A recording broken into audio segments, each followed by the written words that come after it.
Good afternoon, folks. It's the second of the year, 2023. It is afternoon, just a little bit afternoon. Okay, I'm a little late today, and I was putting this off. I have other things I got to attend to. But I need to continue on what I started the other day, and I really didn't like how I started because it was so revealing. Don't like to make myself vulnerable like that. But I thought about it, and I really need to tell you just a little bit more. And I realize it's putting my stuff out there quite a bit. And there's a lot to me and to my life. It's kind of complicated. It hasn't been the most comfortable one, and even my mother admitted that. But the problem was that she failed to realize that she was indeed responsible for quite a bit of the problems. As I told you, my mother yanked me by my right arm and basically racked my back, dislocated a shoulder. I was age 7.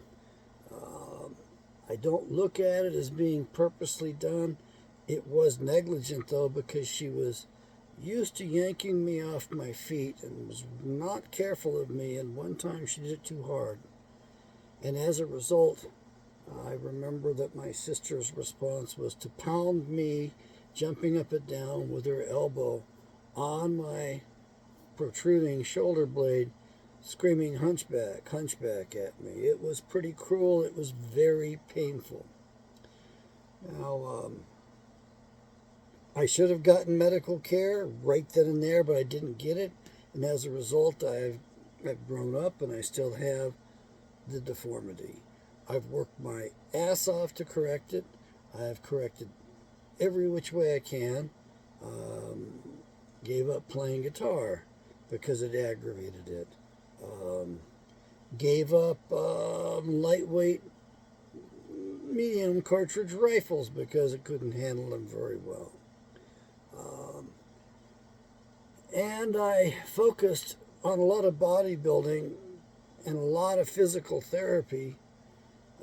Matter of fact, that was about 20 years ago when I engaged in physical therapy. And the problem I have is that when I first started off, my back was about that much off, about an inch off. And then gradually, by using a combination of chiropractic and massage and primarily physical therapy, and the physical therapists were doing things they weren't supposed to do, but I mentioned it to the chiropractor, and he says, look, they're moving it. I can't budge it. Whatever they're doing, tell them to keep doing. And we got that space cut in about half through physical therapy primarily.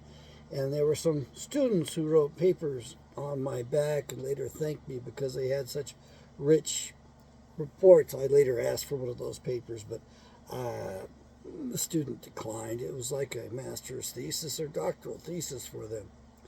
And there was one student in particular that was very petite with small fingers, and she could get right in between the ribs and really did quite wonderful work.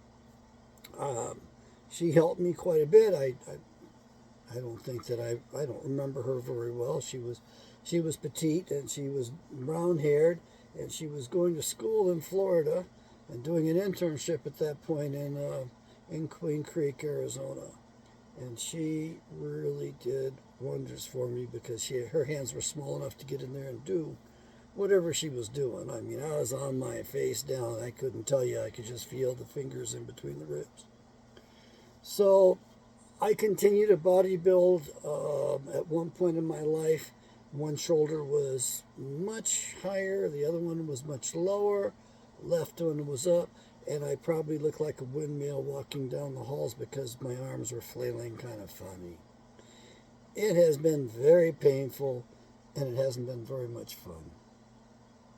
I bring that to your attention because I'm just going to explain a little bit more about family life, because it's given me insight into our nation and into what's going on and what's happening. And I think this is important insight so that this nation might be able to be rescued. I don't know if it can be saved. I'll be upright, honest, and bold about that. I do not know. I would love to say, yes, it definitely can be, but I don't know if it can be, to be honest with you. So I would like to see us restore a republic. However, we do have male-female relationships that are at the bottom right now. I mean, men and women have never related so poorly. And I was about to say it couldn't get any worse, but I'm going to tell you right now, it can and will get worse. If we don't do anything about it, it's definitely going to get much worse. And in case you're wondering, you can go look at a rat study. I've got it up here on the computer somewhere, a brief article overview. I don't have the actual study itself. Let me see if I can pull that up, because I'd like to be able to refer to this. And I did read about this, read from this a little bit yesterday. And it's the National Institutes of Health record from 2008, 725.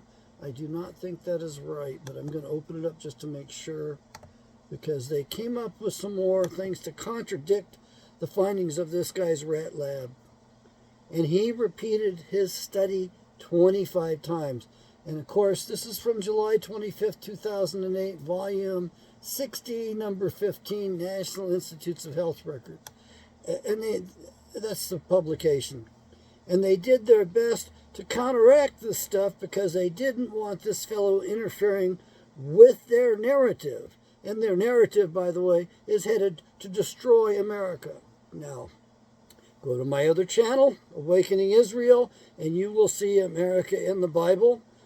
You will also hear me reading 2 different shows, 2 different times, from Leviticus and then from Deuteronomy, about the blessings for obedience and the cursings for disobedience, the rewards for obedience, and the consequences for disobedience.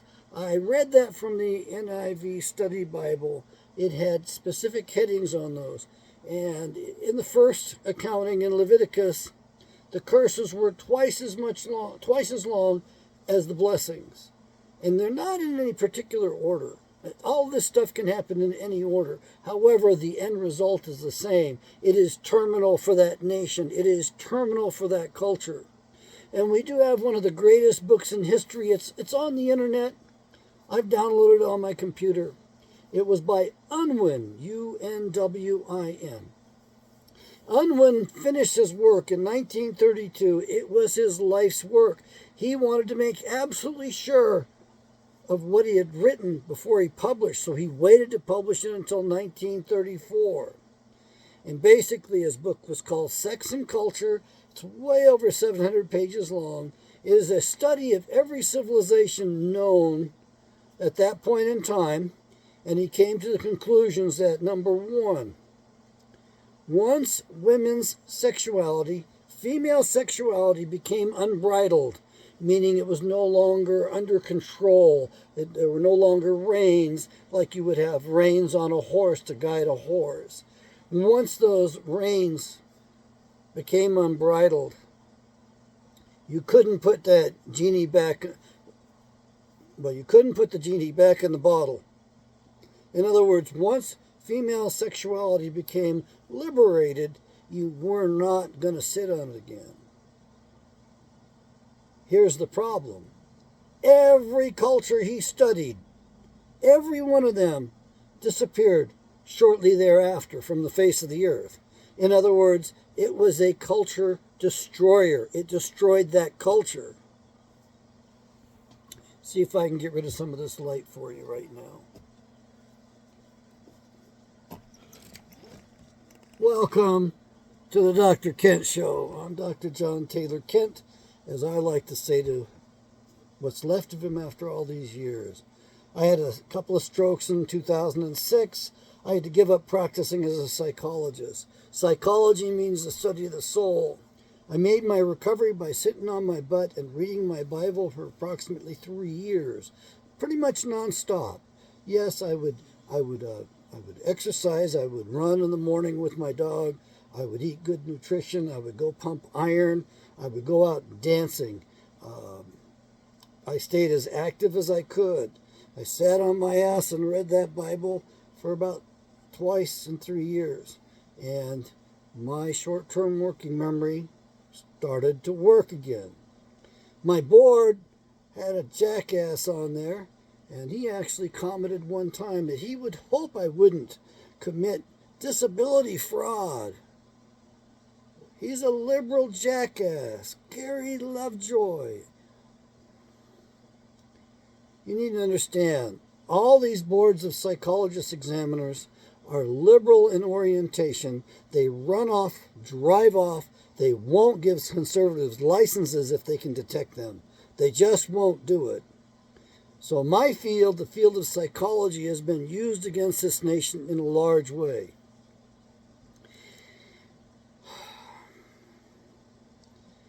I don't think that I agree necessarily with Unwin's conclusions.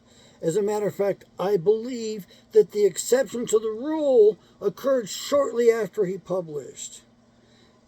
However, I don't have my mind firmly made up, because the culture that came to be afterwards may have disappeared. We can argue about that. Then again, they may have prevailed and won World War II, and they may occupy the United States of America today. Okay, you know what I'm saying. Adolf Hitler came to power. He actually put the genie back in the bottle, but he still might have lost. And we're going to get into that now. But here, before I go any further, to motivate you women to understanding what's going to be happening, this overpopulation and crowding and putting us into cities and all that crap they're trying to do with us right now to give us smart cities, which is a bunch of bullshit, it's going to lead to an increase in the death rate for women in particular.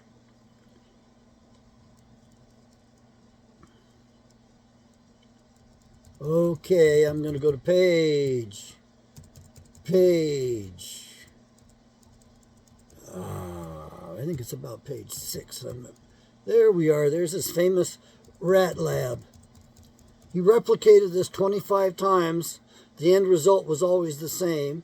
Some people working later on came up with some contradictions to this and came to some other conclusions because they wanted to soften this, because they didn't want us to know what they're trying to do to us.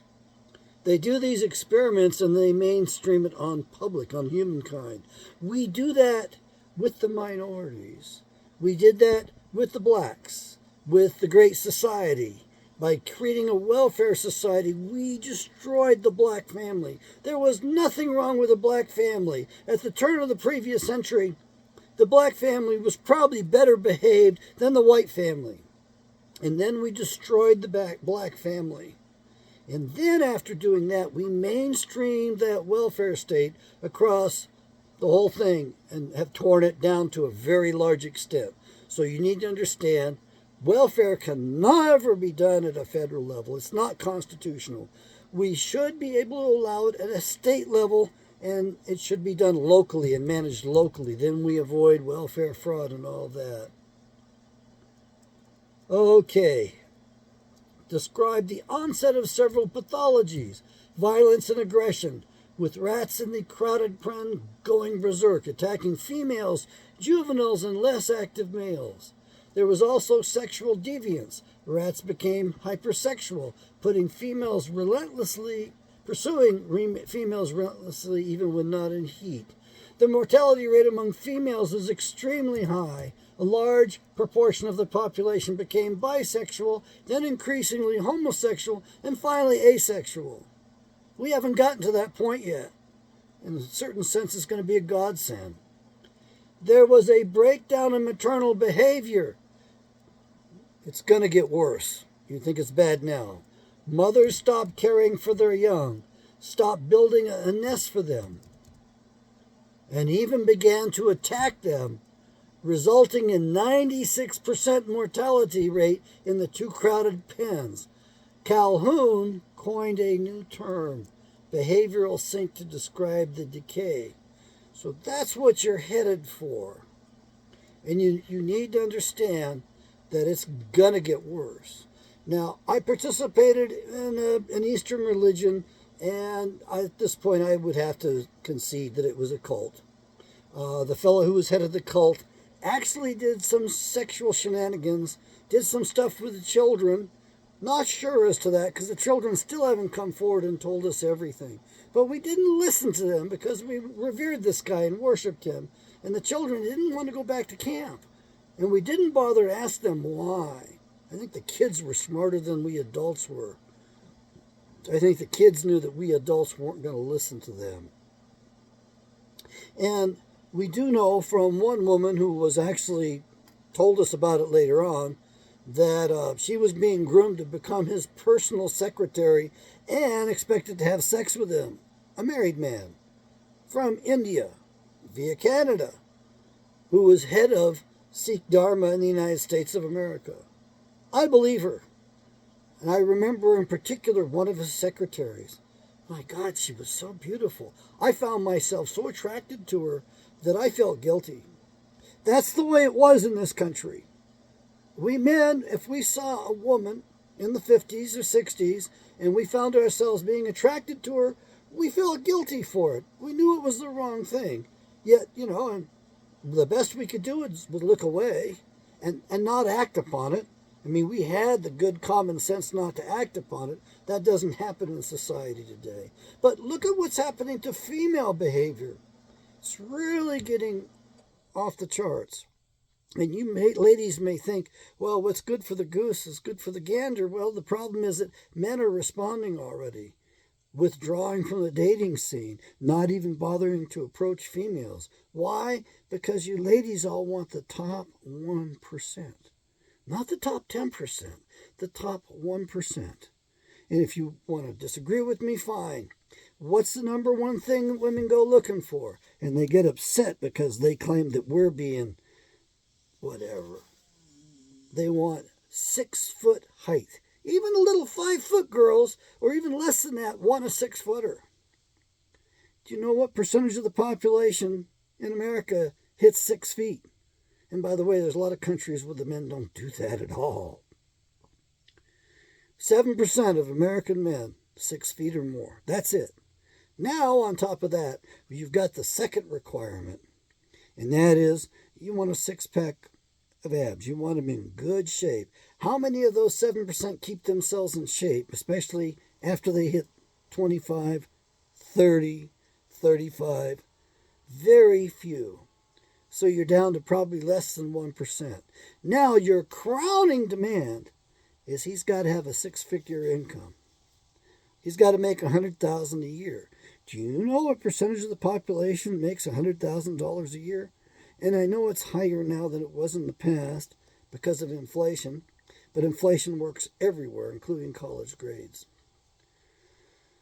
So what I'm getting at is things can and will get worse. What Sri Singh Saab, commonly known as Yogi Bhajan, said that there were two characteristics as things deteriorate. Number one, increasing insanity, which we have, and it's being engineered. Our keepers, our CIA, everything's done by deception. There's nothing but lies going on. You can't trust anything you think you know. You think you believe. You cannot trust any of it. They've changed the science. Way back in the 1800s, they started altering it. Actually, before that. They changed everything. They made everything as hard as they could, and they obscured all the real good breakthroughs in the real good science and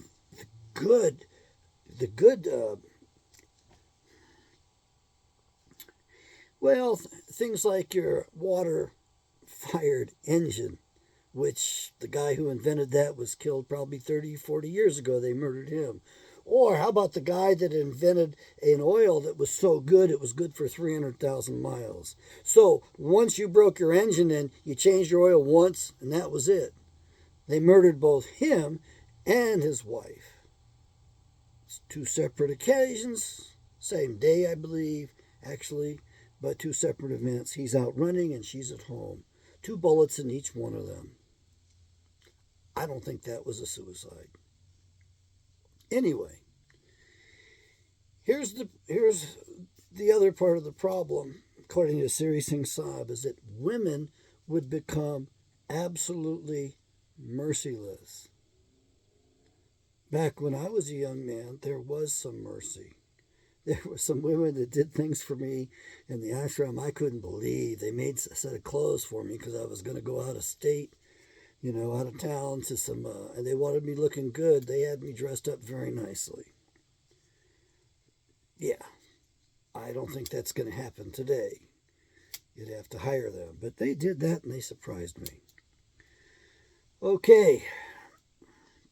So Siri Singh Saab, increased insanity. Just go driving on the roads. You want to see the increase in insanity. Women become merciless. I think we're past that point.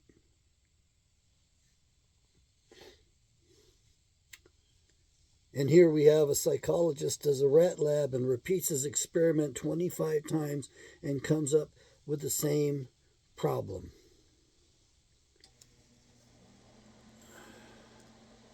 And we have another guy, Friedman, who decided to throw us all off. And this psychologist was trying to say it wasn't from density, but from excessive social interaction. He said not all of Calhoun's rats had gone berserk, but those who managed to control space led relatively normal lives. Striking the right balance. I disagree. I disagree with him. I believe he's just trying to hide the results that were demonstrated from this study that are going to occur throughout our society, and it is going to get a lot worse than what it is now. But this night, it's 1923. It's 2023. It's a new year. Let's see if we can start it off right.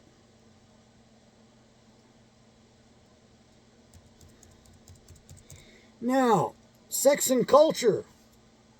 The fellow came up with two things. Once female sexuality became unbridled, you could not put that genie back in the bottle. And once it became unbridled, that culture was doomed.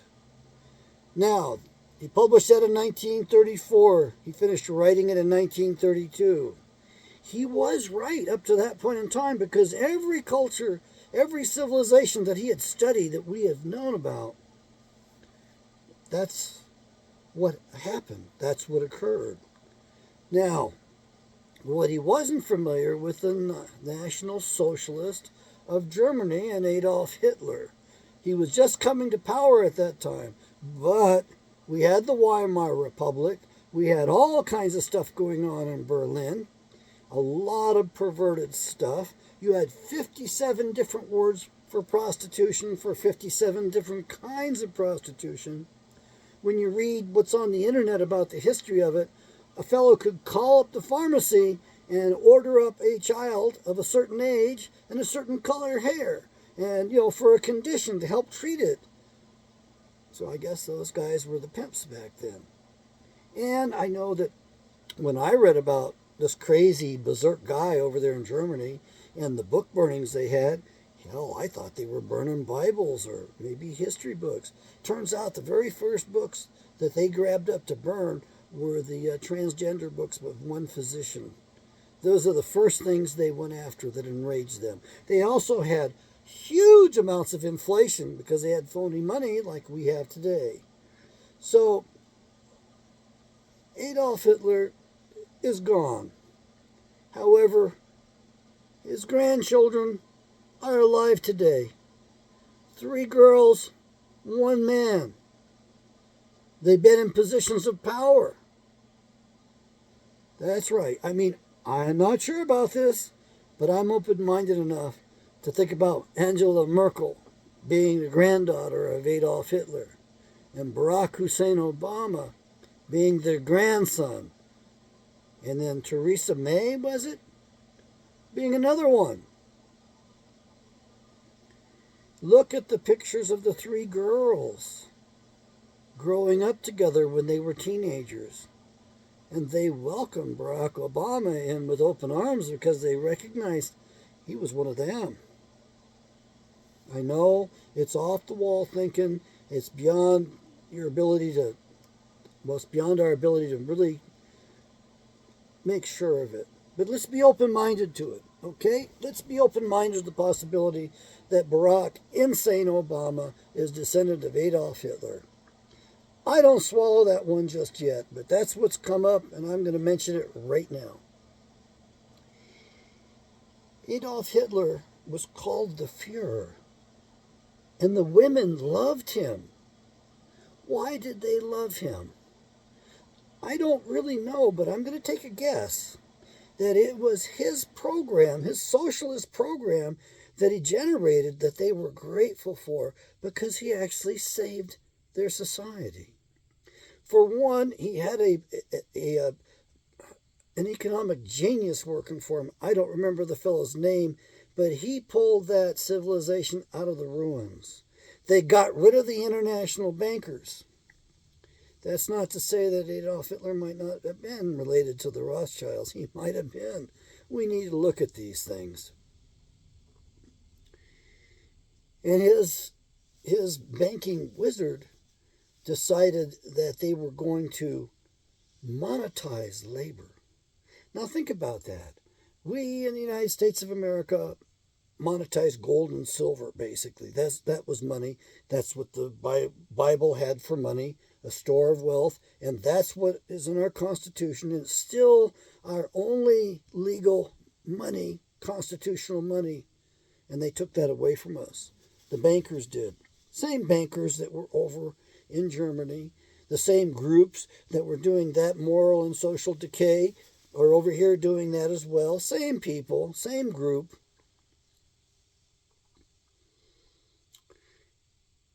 Hitler came up with a plan, and it is the way to stimulate an economy.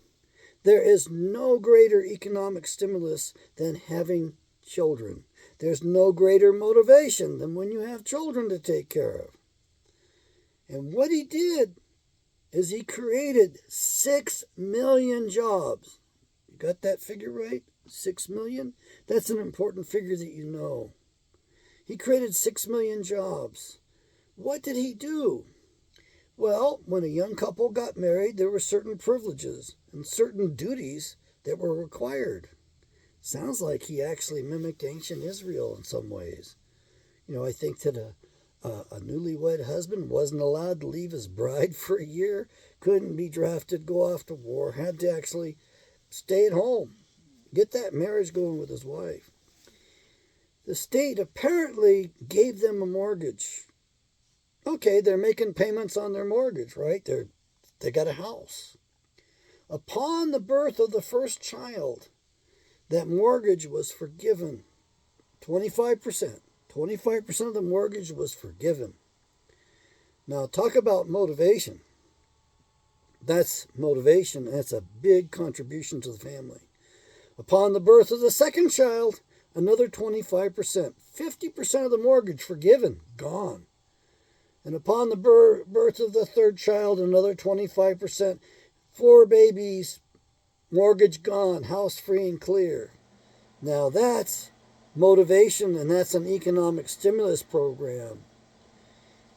And by monetizing labor, a man could go and work and know he was always going to be generating wealth. He was always going to be rewarded for it.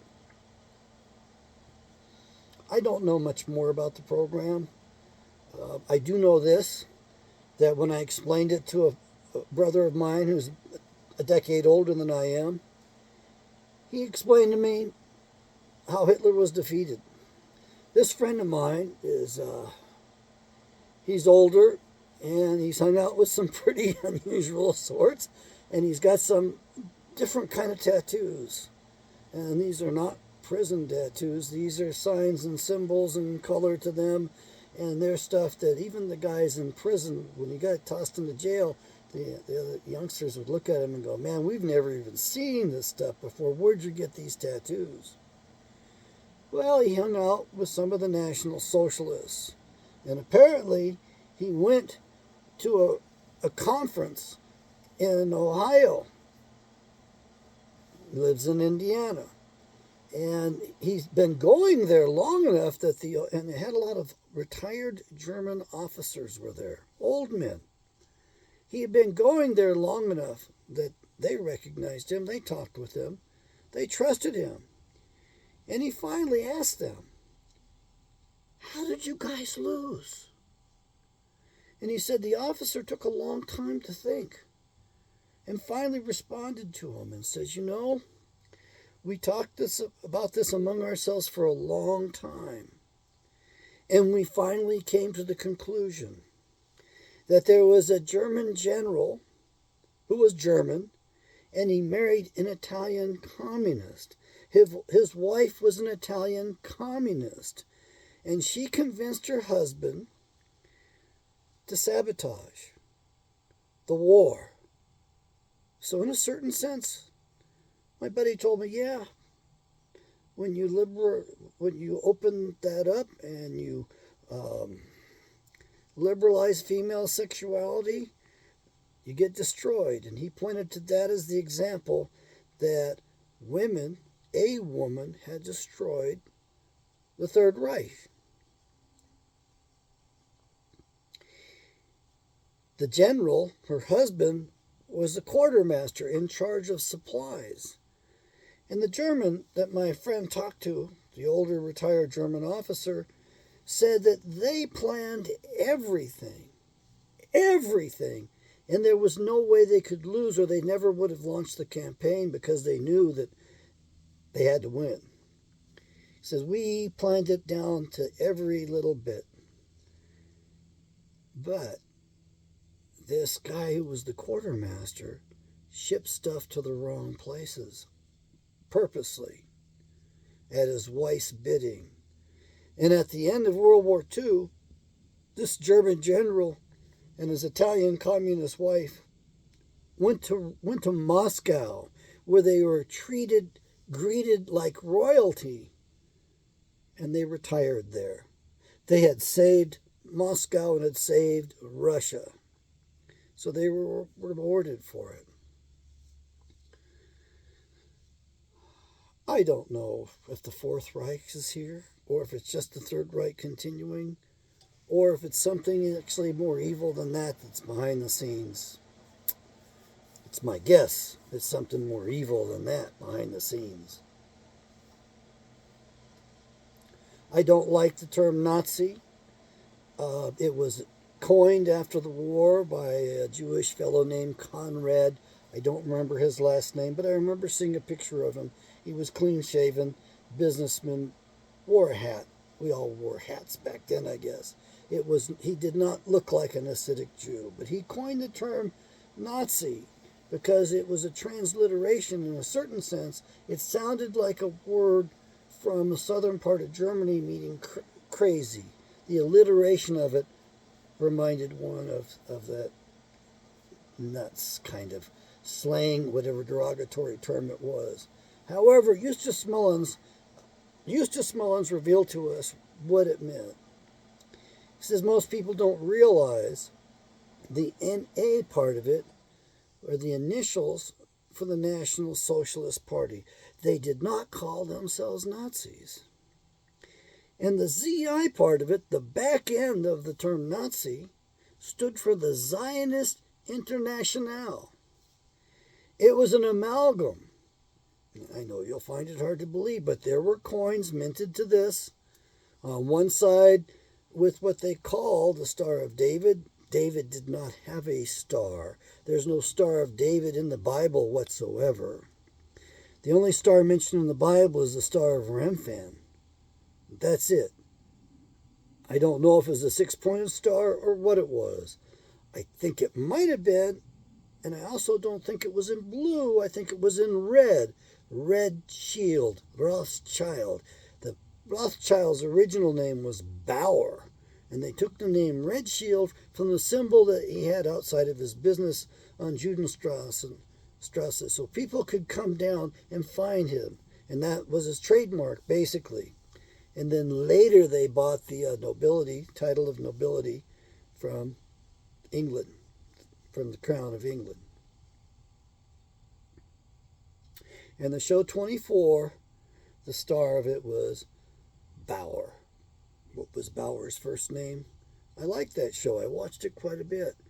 They also, in that show, did the psychological operation to prepare the nation to have a Negro president. That's where we got that from. By the way, the reason Barack Obama was elected was because of the female vote. White middle-class females felt guilty, I guess, and they voted this fellow in without knowing much about him, without him having much experience.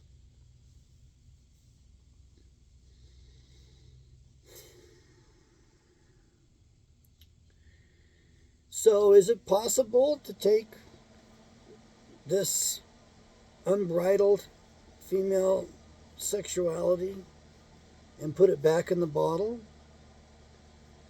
Well, in Germany, it appears they did it. Did it work?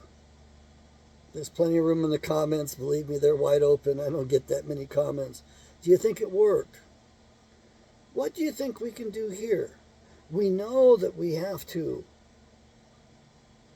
almost reinvent the family. We need to preserve it. My family was not a good example. My sister was a real manipulative troublemaker. I describe her as sociopathic, very talented. And she ran the show. From her middle child position, she ran the family. And the roles were so confused that I quite often, in regular conversation, even to this day, refer to her as my mother. Whatever she wanted, father gave her, mother gave her.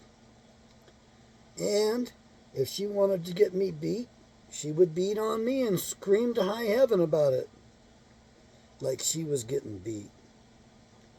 And then my mother would come around the corner, and she would beat on me as well and say something, yell at me something, "You don't hit your sister." I never did hit my sister. They didn't check, they didn't ask, they didn't care to investigate. And then my father would come around the corner, and he'd beat on me as well. How many times have I told you not to hit girls? I'm like, I didn't hit her. She was able to beat on me for a full decade until my dad went off to Vietnam and I was tired of it. My sister was actually bigger than I was. Everybody thought that she was older. She stood taller than I did. And she was not a nice person. She certainly wasn't nice to her husband. She destroyed her marriage. She destroyed that marriage. She married a wonderful man. He earned quite a bit. She had a wonderful house, a beautiful house, but it wasn't good enough. She had to have more. And she kicked him out 6 times. And on the 6th time, he told her, "Norma," she likes to go by Susan today, "if you kick me out one more time, I'm not coming back." By God, she kicked him out a 7th time. And he stuck to his word. He's deceased now. His life ended at about his life ended damn close to 20 years ago. He died at a very early age. My sister harassed him and hounded him and stalked him up to his death. She gave him grief, caused so much trouble he had to leave Alaska, caused a lot of trouble, and ultimately drove the man to pick up the bottle again, I think. He had aged terribly in the last video I saw him in. I didn't recognize him. Only his voice let me know. Of course, I don't look like I used to look like either, but I didn't age as fast. Didn't have an alcohol problem. Thank you, Lord. I sure appreciate that. So yes, I'm a fucked up individual, okay? Let's just spell it out right there. I've got some problems, some shortcomings. I thought I knew myself and understood the family because I had some other challenges which I had to sort through and work through, and those took decades. And I thought I understood myself. And I also thought my family was too small. All those stories about other families and what they go through, my family's too small for that. Oh man, I found out it was a little bit worse than what I thought. Now, please don't get me wrong. I'll do my best to honor my mother and my father, but I have to be honest with you. Why? Because what I went through in my family is what was going across the country, and actually probably since then it's gotten worse. And so you have mothers out there that divorce their husbands, and because the sons look like their husbands and remind them about their husbands, they take it out on their sons. You have mothers out there that violate proper boundaries, and they turn their husbands into son husbands. It's really weird how they turn and lean upon them. And you've actually got some sexual exploitation going on there too that's just really sorry. It's just not right. But we let women get away with that. And we have all of these wonderful sayings about, boys and girls are sugar and spice and everything nice. And no, I'm sorry. They're far more aggressive than we men are. They're far less forgiving. And they're going to become more merciless as time goes on. Men are withdrawing from socializing. They're withdrawing from dating. They're withdrawing from marriage. The family courts are nothing but destruction courts. Those are to enslave men and to make things worse for us. I wish we could get our rights, especially when it comes to our children, because 70% of boys raised by mother alone end up in the criminal justice system. Only 6% of boys end up in the criminal justice system raised by father alone. So we have a vested interest in awarding custody of the boys to their fathers. It should be automatic. Of course, there are some deadbeats out there. There are some problematic people out there. Okay, fine. But in general, instead of automatically giving custody to the women and letting them use these children as pawn against their husbands and as cash cows and as ways to exploit the man, a man should be awarded custody. And frankly, it doesn't cost that much to rear a child in some ways. But maybe we should not require child support from the women just as one way to get this happening. And more importantly, when a man has conceived a child with a woman and she decides she's going to kill the child, that man should be consulted. He should be offered the child if she doesn't want it. It's his body too. One cell from him, one cell from her. And ultimately, it's the child's body. But we men need to be consulted. And we should be able to go to court and tell the judge and plead with the judge, George, I want my child. I don't want my child killed in the womb. Don't let her do this. Order her to have this baby and turn it over to me. I'll take care of the child. Let her go in the streets if she wants and don't require her to pay child support, spousal support. Case-by-case basis. There are going to be some cases in which that's going to be necessary. I think if I was a man and I was collecting child support, I'd hope I'd have enough money coming in so I could put that child support into a nice account, compounding interest, that the child might be better off launched, pay for education, or pay for a trade school, or pay for tools, get a business going, pay for a house, a nest egg so he can get married and have a good family himself. So we're in trouble in this country. The women have been turned against us. Now, let's look back in time a little bit further. If you want to know the exact amount of time, 6,400 years ago, Bishop Ussher said that was the beginning of the world. I think Bishop Ussher actually got the year right for the year that Adam and Eve got thrown out of the garden. That's what I think he got right. What most of you consider the original sin, which I don't agree with you. I think the original sin lies on the fallen angels that conspired to seduce women and to miscegenate, to put satanic, fallen angelic DNA in the daughters of men. That's what the conspiracy was on Mount Hermon. That's the original sin. 200 fallen angels formed a pact and agreed they wouldn't even discuss it among themselves once they left the mountain, lest anybody overhear them and discover what they were doing.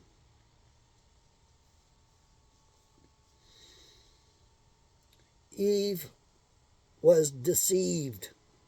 It even rhymes with her name. And I know some of you are going to say Eve is short for evil. Okay, let's just get it out there. But yet the Bible tells us Eve was the mother of all the living. I don't know what's referred to by all the living. Would that be Seth and the others? Or would that include Cain and the others on that side? What you need to understand is that Eve was deceived and seduced by a fallen angel named Gadriel. Go Google the name Gadriel. Gadreel. From it, we abbreviate it and get the nickname Gad, God. It became a proper noun. And we somehow or other got the word Yahweh, which is God's proper name, omitted from the Bible 275 BC. By Ptolemy II when he was translating the Bible and producing the Greek Septuagint. Because the Israelites were in dispersion, they had been Hellenized fully, and they were speaking Greek. They weren't speaking Hebrew or Aramaic anymore. Was Ptolemy II a good guy or a bad guy? I don't know. He was in Alexandria when he did it. Supposedly he had 70 men helping him translate these texts into Greek. And he took out the name Yahweh. That's when we lost that. We don't know if he was a good guy or a bad guy. We're still debating that. But that's when we lost that. And so here we are today. We have what's known as the proper name version of the King James Bible. It has got the name Yahweh restored in it. And you need to learn it. And in order to learn it, just get the Bible and read it. You'll get used to it by using it. I've been working on this for a good 3 years, at least, maybe 4. I think I've had this Bible that long, and the binding's held up. These are well made. I recommend the large print in particular. Very easy to read, but if you need something that's a little bit smaller, a little lighter, then go with the standard hardback instead of large print. The large print's 14 point, by the way. It's massive. I don't know the size of the other print. I don't even have one of those handy. Go to the link below in the description. Use that, and you will find a drop-down menu offering 5 different options, each one entering in 77 cents. Those indicate Bibles, the sales of which I get credit for, and it's also the cheapest price you're going to get anywhere. Okay? Now, I have one more favor. Well, I got more than one more favor. Okay. Do like this video. Comment, share it with your friends, share it on social media. Give me some feedback, give me some direction, some input. If you have questions, either put them below or email me. If you've got serious questions that I can't answer, I've got about a half a dozen big brothers who know the Bible better than I do. I'll call them up and we'll brainstorm it. I've got 1, 2, 3, 4, 5, 10, 12 that I can turn to personally on that, and I'll do that if need be. Also, your other option is to call up the publisher. He could pass that before the committee and get that answered as well. Now we come to the big favor. I'm not asking you to donate any money. I may commercialize this channel. If you want it, think it's okay to commercialize it, or if you prefer I didn't commercialize it, let me know. Put it down below. But what I do want to do is sell about 1 million Bibles. I have about 999,990. Well, I got a lot more to go. Okay. But there's another project I have in the works. I've got a couple of ideas. But this next one is I want to get the Apocrypha out in a proper version. In order to do that, we have to demonstrate interest. Depending upon the instance demonstrated, we could go with just a simple stand-to-look print-on-demand book, but that won't be the better paper.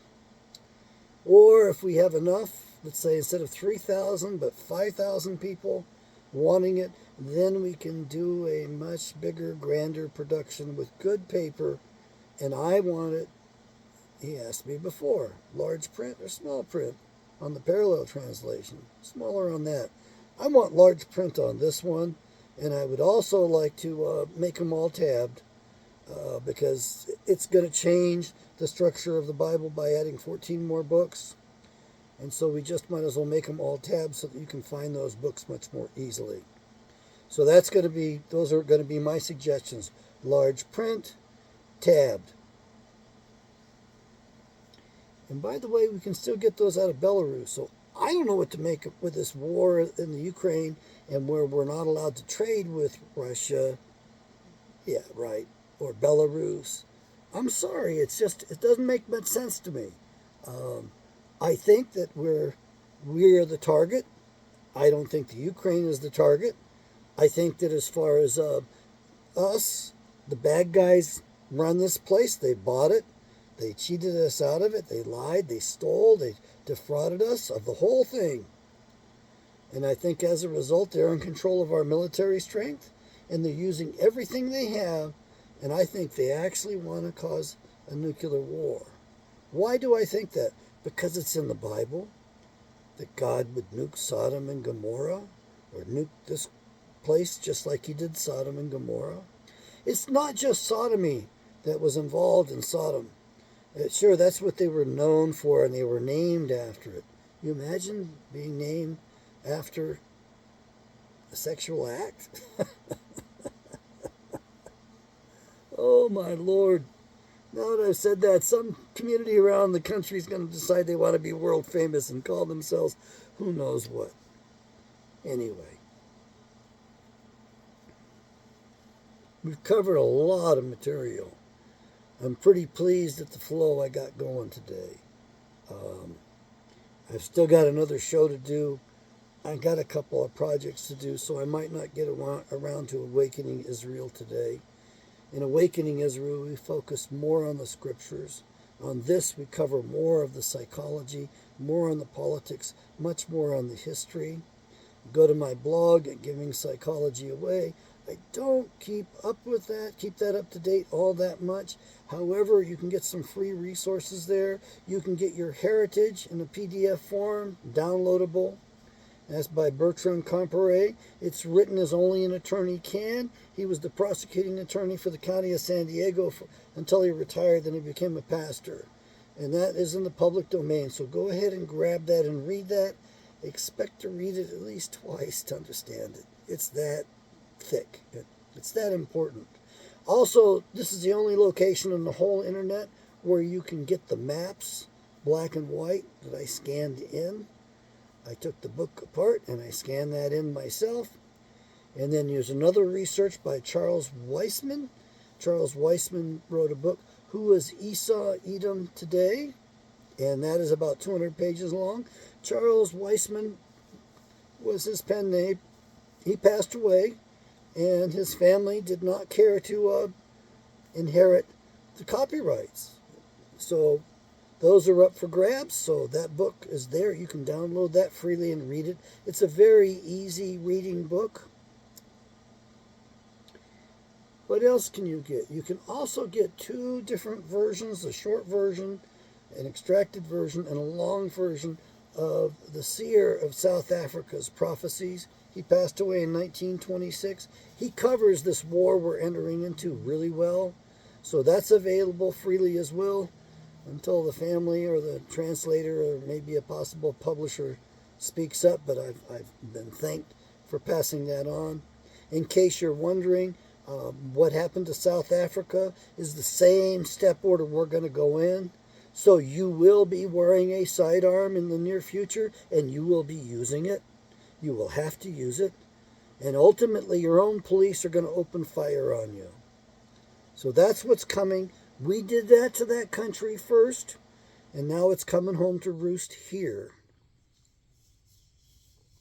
He had a lot of things to say about this coming war, including that it comes in through Alaska too.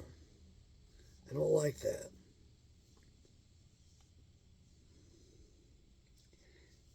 So you can get those free things. You can also see world history in one photograph, in one picture there.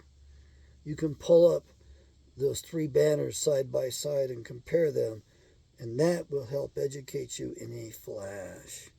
It will let you know what we're up against. I've got 2 other blogs that are archived that I don't check on or maintain at all. You can research things there as well.